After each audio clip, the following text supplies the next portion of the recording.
So it's been a minute since I last attacked this Toshiba T1900C.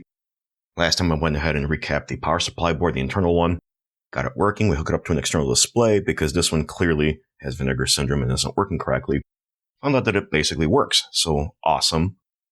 Decided to go ahead and proceed with next step, and that was to try and find a polarizer film for this. And I did find some. I'm hoping it's for FST and displays. It said it was, but who knows? On the head and I took the front bezel off. I had the back cover on and everything, back half of the display assembly, and started to peel off the corner using one of these little plastic razor things that you use for scraping windshields and stuff like that, to remove residue and all that. And I decided that I wanted to remove the entire display assembly from the housing because the back of it's not perfectly flat, so it wobbles a little bit, and I was worried about possibly cracking the screen. So I want to take the entire display assembly out altogether, lay it flat on this table surface, even without this pad here, because this has a little bit of give to it, and I didn't want to run the risk of any cracks or anything in the glass as I was working on it. My thought process was lay the glass perfectly flat on the tabletop, and that way any force that I apply to it will hopefully be transferred through the glass and into the table itself. So, of course, I went ahead, and that's what it looks like without any of its housing whatsoever, not even the shielding and all of that. I was able to go and start removing the old polarizer film.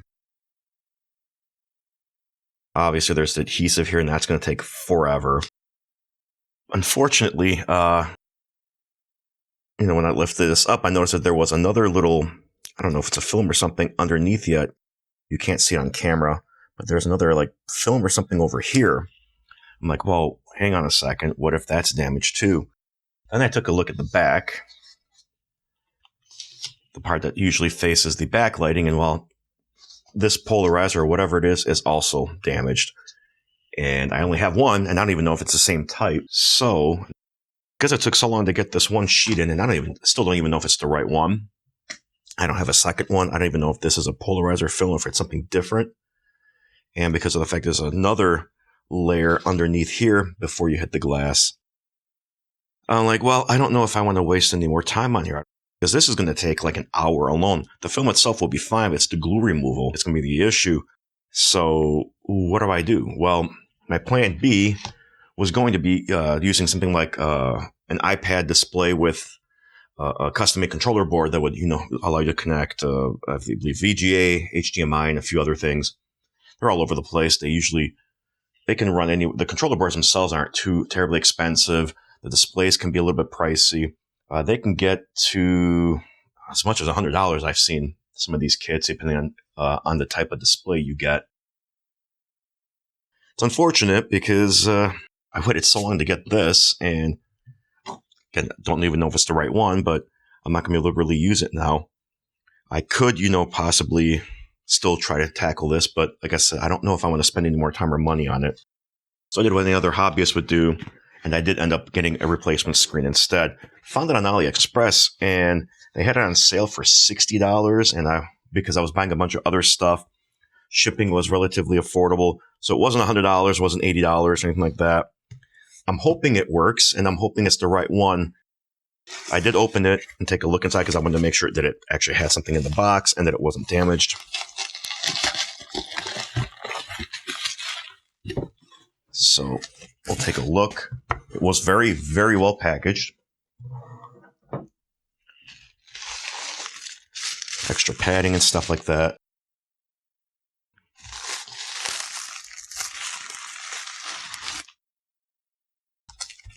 Nice little thank you note. Thank you for buying our products. If you're not satisfied with any place, please do not give us a bad review. Small bad review costs great harm, blah, blah, blah. I don't think this is a new old stock or anything like that. I believe it's refurbished. They probably went and replaced the polarizer films, recapped whatever they needed to do. So, but just looking at the back, this should be a direct replacement for it. So, fingers crossed that it is. Model numbers do match up, though, which is nice. It also has the entire housing, so I don't have to worry about putting everything back together.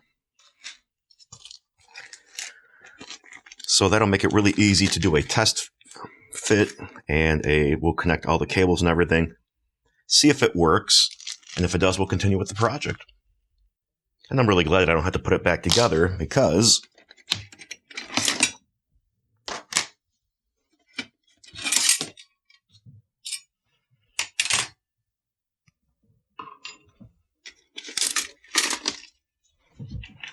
all these different pieces. As well as the inverter board, although I may need this. I don't remember because it was a long time ago since I took it all apart, but I think I'm going to need that. Yeah, because these plug into this. So I'll need to keep this part and the display cable and everything. And even the hinge has some connectivity on there, probably a hinge close sensor. So, yay. But yeah, I didn't want to have to put all that together. I think I might not even need this piece. But the rest I'll need because they're all screws and everything. Yeah, so that's this back here. So all of this would have to go back together. And I don't want to have to do that. So, cool. However, I do obviously need to fit the display back in here. Remember how to put these hinges back together because I do not recall any of that. I'm going to have extra screws and things like that. Like some additional shielding that I'm not going to need anymore, hopefully. But yeah, it's been, I don't know, a couple of months since I last worked on this. So I got to try to go back to my notes and see if I remember how to put this all back together. Also, I'm only going to be able to have this single view with the way everything is set up. I'll try to do some post-zooming and everything.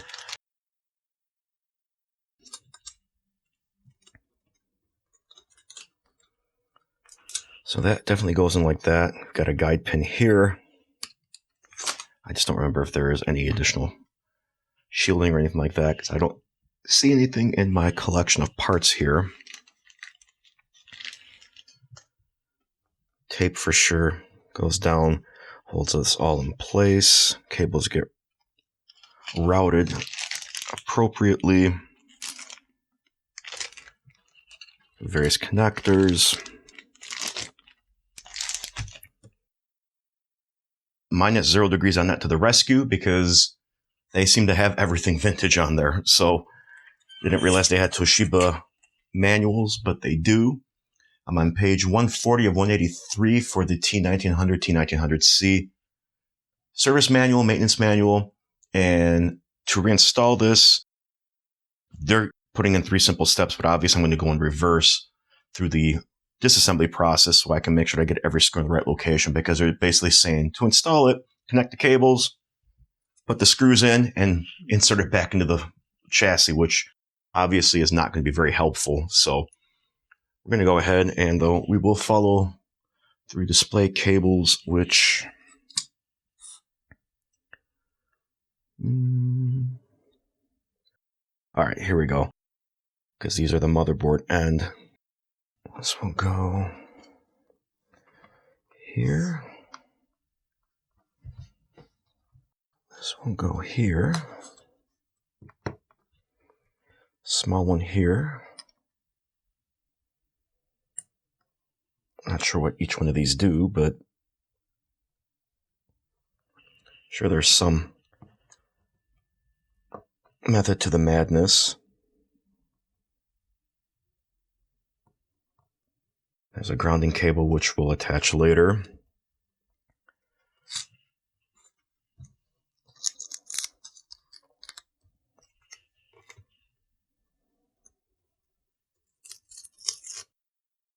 Although I probably don't need to do these just yet, but I will.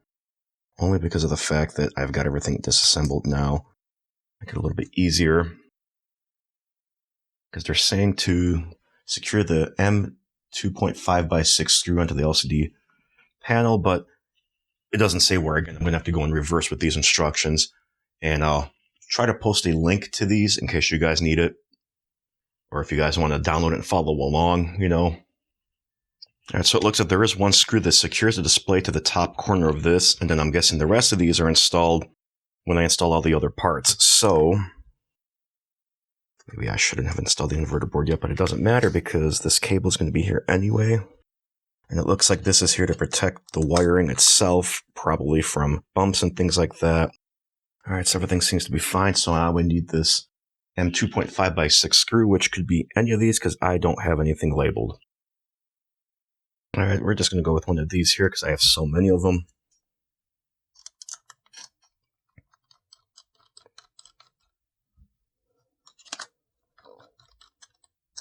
Good enough. So that's attached there per their instructions.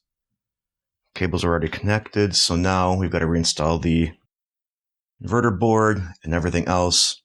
The way the instructions are set up is that they have instructions for removing and reinstalling the inverter board and then separate the whole display assembly. So they're saying, which one is CN1? So they're saying CN1. So basically what I just undid, I'm going to redo again. And the two cables, CN2, CN3. Route the cables so they're not pinched by the board, hinge, or any other component. So, cool. Don't tell me how to route it. Just say to route it. And hope for the best. Thanks, Toshiba. Gonna make the most of it. Alright, so route the cables are not pinched. 2 more of the same screws. Alright, so that's what they say. 2 of those. So I'm relocating the screw here. Would go like that because you do have to secure the ground. Be great if this manual was in color, but it's not.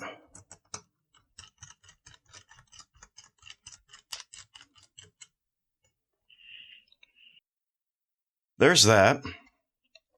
I'm not going to put the front cover on just yet because what I want to do is plug it all in and make sure that it actually works. Because if it doesn't, this is all for nothing.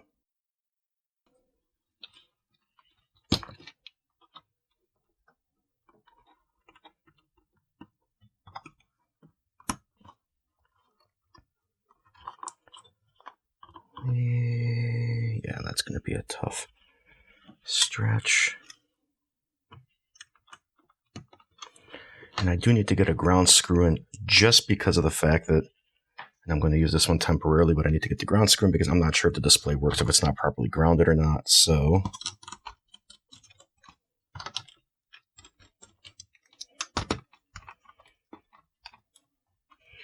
there, we'll leave it like that.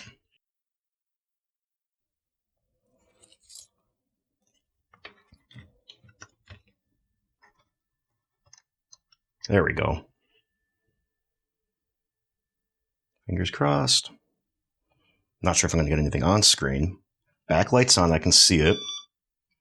It beeped. Nothing on display, but if I remember correctly, I set this to output through VGA before. Maybe it remembers that? Possibly.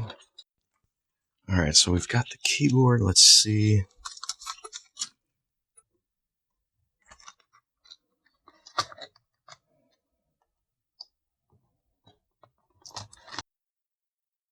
And I don't remember what the function keys were to switch the display, so I'll have to guess.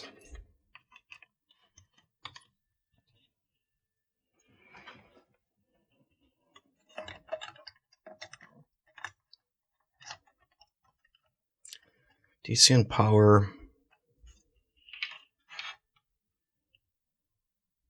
Backlight's on.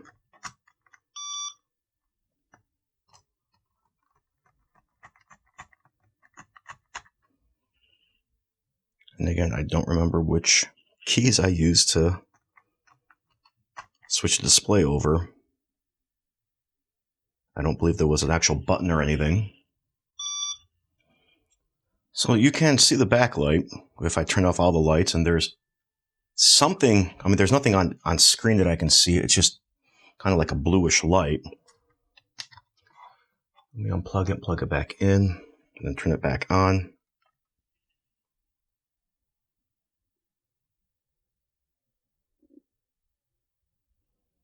Black light comes on. It's going to beep because there's no battery, nothing to boot from. Let me see if I can find a key combination to switch everything over. So external display is working.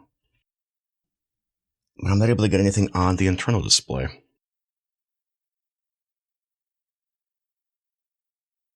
If I hit function F5, the screen blanks, but then it switches back over. Also, the floppy disk drive starts activating itself, which is kind of strange.